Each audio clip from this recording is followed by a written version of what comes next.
Okay, here we go from the national headquarters of RT America in our nation's capital. Hello again, everybody. I'm Rick Sanchez. So I'm going to start with something that's, I think, somewhat unique as I get that out of the way. There is a wonderful expression that is most perfect to begin our newscast today. It's an old American idiom that goes like this: we just can't seem to leave well enough alone.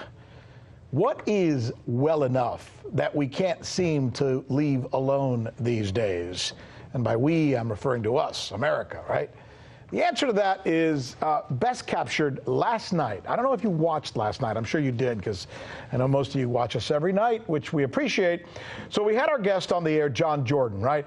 And when I asked him, this is really fascinating the way this whole sequence of events goes down. So I asked John Jordan yesterday about the situation in Syria, and he said these words. It's the end of the Syrian civil war, it certainly looks like. The end of hostilities, hard to know, because you still have a lot of actors and a lot of interests that have been fighting in and among Syria in the context of this multi-party conflict. You still have Iranian forces there. You still have their loggerheads with Israel, and there still could be conflict between Israel and Iran in Syria. Idlib was 3.5 million people holed up there. Everybody thought there was going to be a big offensive, a big bloodbath. It turned out it was real estate that people wanted to own, but nobody wanted to pay for. And that's a really good thing. But it looks like that part of the conflict in Syria is winding down. The conflict is winding down, the end of the civil war. Those are his words, right? And as I heard him say those words, there was almost like this uneasy feeling that almost came over me as I was listening to my friend John Jordan, because I'm so used to hearing when we talk about Syria that the next word is chaos, war, death, attacks, chemical gas explosions.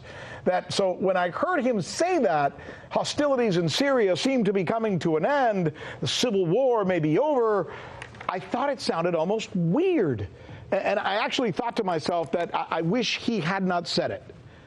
I didn't say it to him, but I actually thought to myself, as I was hearing him say that, I thought, boy, I hope he doesn't jinx this thing. Well, wouldn't you know? Just around the time that Mr. Jordan was saying that, this report was handed to me by one of our producers from the Russian general that's assigned to Syria, saying that his troops had taken some prisoners who told the Russians about a plan to fake chemical attacks and then blame it on the Assad government. You get that?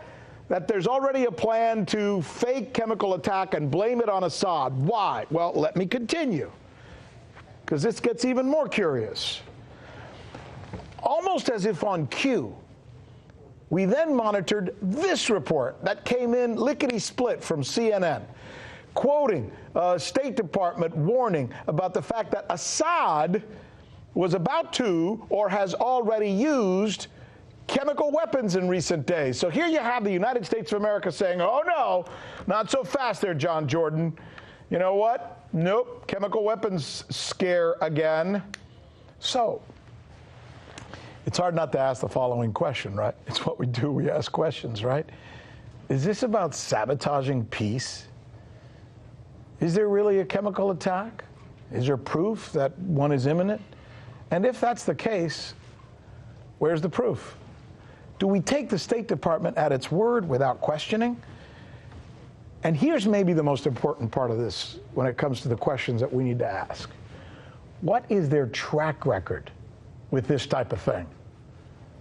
Finally, is it possible that we can simply not leave well enough alone? This is the News with Rick Sanchez, where we drill down on this, because if we don't, who will, right? And we truly do believe it's time to do news again. We're going to begin tonight with this story, right? And really, it's about what the story really is. Because we do a TV newscast here. We're not a newspaper, right? We're not a magazine. We're not radio. So what should we do for you? I want to show you video, let you see for yourself, not just tell you what the real story is in a place like Syria.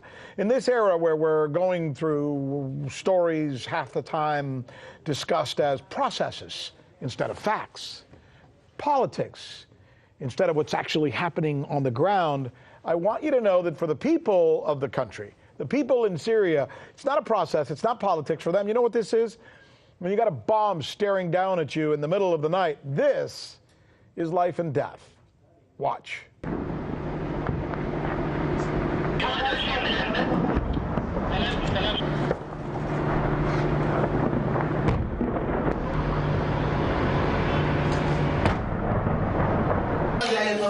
That's the bombing.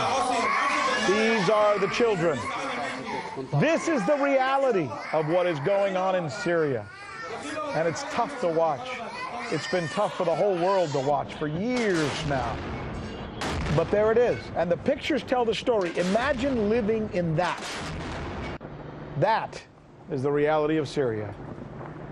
You know, at the time of the Spanish-American War, the most highly decorated Marine Corps general in the history of the United States at the time was a guy named Smedley Butler. Cool name, huh? General Smedley Butler. He said at the time, this is a quote, "War is a racket. It is the only one in which the profits are counted in dollars and the losses are counted in lies." Good-looking guy, right? Joining us now, News with Rick Sanchez, special correspondent Michelle Greenstein, who's been working on this story for us today. That quote is 100 years old, and I bet you, just based on the way this story seems to read, that the quote still holds true today. You could certainly say that. I mean, by and large, people want peace. The American people are no different. So when you want to sell a war to someone, the best thing to do is to give it, of course, a humanitarian narrative. Now, that narrative that we've seen most of all in Syria is that the Syrian government uses chemical weapons on its own citizens. This is not something new. This is no different than Gaddafi being a brutal dictator or Saddam Hussein letting babies die on the cold, hard floor. I'm glad you asked about the track record. Let's talk about the history of these alleged chemical weapons attacks by the Syrian government. 2013. The Obama administration said that the Syrian government used sarin gas. Now, I'm going to tell you a story, and I'm going to intentionally use Western sources to tell my story because anything other than that gets discredited by the West as fake news. So, Seymour Hersh, Pulitzer Prize winning journalist. One of the best journalists in the history of our country. Exactly, one of my personal heroes, in fact, said that the Obama administration cherry-picked evidence to come to the conclusion that the Syrian government was responsible and ignored the fact that the opposition had access to sarin. 2017, as you know, Trump launched a missile strike that again was justified by a chemical attack by the Syrian government. And Hersh again launched an exhaustive investigation, and he called the claim that the Syrian government did this a quote-unquote fairy tale. Now, the most recent one was April of 2018. This happened in Duma. We were told that the U.S. had evidence, solid proof that Syria used chemical weapons on Duma, although most of this quote-unquote proof did come from social media posts from the White Helmets. But even General Mattis, 2 days before the Trump administration launched missiles to Syria, said that there was no evidence. Now, Robert Fisk, another Western source, the Middle East correspondent for The Independent, visited Duma, and he was unable to find any witnesses to corroborate this story. And even a well-known BBC reporter had this to say in February. After almost 6 months of investigations, I can prove without a doubt that the Duma hospital scene was staged. No fatalities occurred in the hospital. Wow. Now, at this point, the strike had already happened, right? Yeah. That weapons contractor stock went up, the damage had been done, and those people were hurt. Now, this alleged chemical weapons factory, what was it really? Well, Syrian media say that it was actually a research institute for cancer drugs, which makes this extra sad because Western sanctions prohibit cancer medications to go to Syria. Here's what the director of that research institute said. He said, if there were chemical weapons, we would not be able to stand here. I've been here since 5:30 a.m. in full health. I'm not coughing.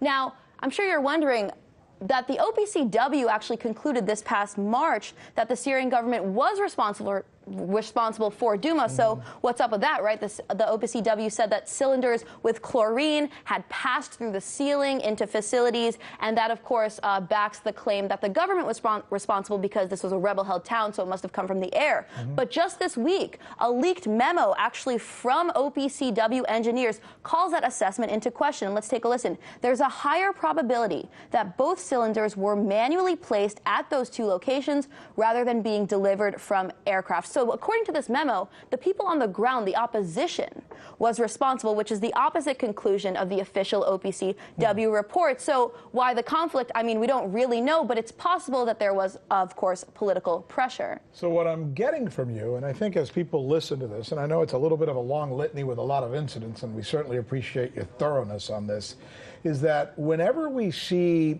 aggressions, and whenever we see an act of aggression, we should look to see who's being incentivized by not only the aggression, but the story that leads to the aggression.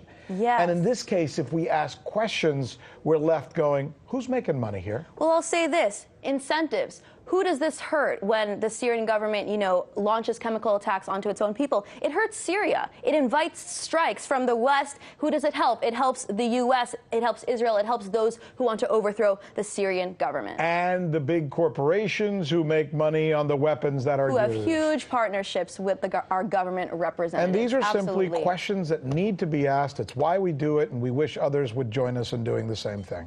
Agreed. Well done, Michelle. Thank you. I'm Rick Sanchez. You found us on YouTube, and that's awesome. But you know what? I'm also live every night at 7 and 8 p.m. Eastern on DirecTV and Dish and cable and satellite, the RT app, and Pluto TV. I'll see you there.